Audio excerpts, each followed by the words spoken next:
Een mes is 'n ding wat elke dag gebruik word. Of jy dit nou gebruik om te eet, kos te maak, slag, selfs in die werkswinkel. Elke liewe persoon op hierdie planeet besit 'n mes of het al in hulle lewe op een of ander manier 'n mes gebruik. Nou om 'n mes te gebruik is eenvoudig. Om daai mes skerp te hou is 'n ander storie. Daarom het maatskappye soos Fortune Products net een fokus met hulle AccuSharp reeks produkte om die mees doeltreffende mes- en lemskerpmakers in die wêreld te lewer. Nou AccuSharp vervaardig skerpmakers van omtrent elke liewe produk wat bestaan. Messe, skerre, tuingereedskap, selfs hardeware. Nou AccuSharp het al baie toekennings ontvang waar hulle vergelyk was met baie duurder en meer bekende handelsname. Nou AccuSharp se skerpmakers kom in verskeie vorms en groottes.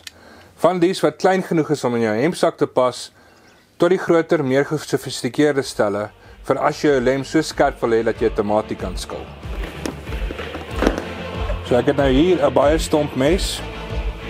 En jy kan sien daar, hy sny my glad nie.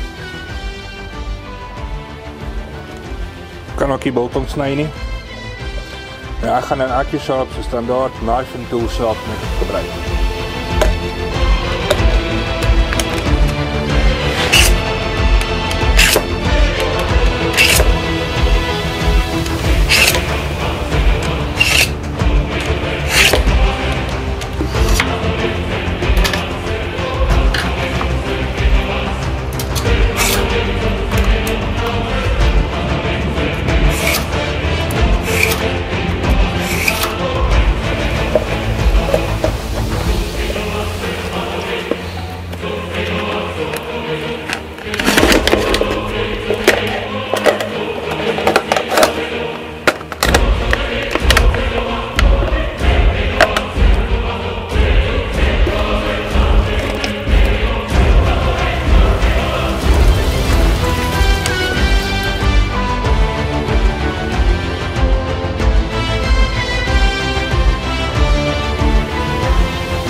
Wat ek besonder waardeer is hoe maklik AccuSharp se produkte is om te gebruik.